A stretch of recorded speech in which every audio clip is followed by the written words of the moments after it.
Benda yang bergerak akan cenderung terus bergerak. Benda yang sudah diam akan cenderung tetap diam.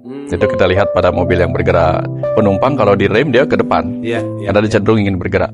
Nah, sama halnya dengan ketika orang sudah berada di zona nyaman, dia tidak mau keluar dari itu. Jadi dia kena hukum kelembaman di zona nyaman itu.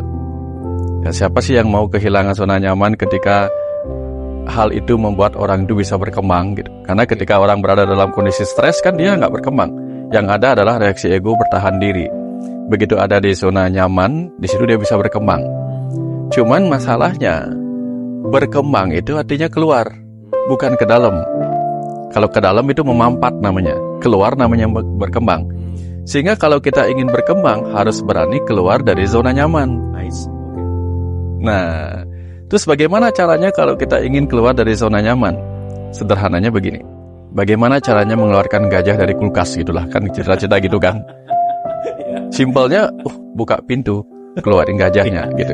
Kadang udah mikir ribet duluan. Sama, gimana caranya keluar dari zona nyaman? Buka pintu. Karena begitu tidak ada pintu yang terbuka, semua pintu tertutup, bagaimana berkembang keluar? Buka pintu artinya apa? Open mind. Lihat bahwa ada zona-zona nyaman lain yang menunggu kita.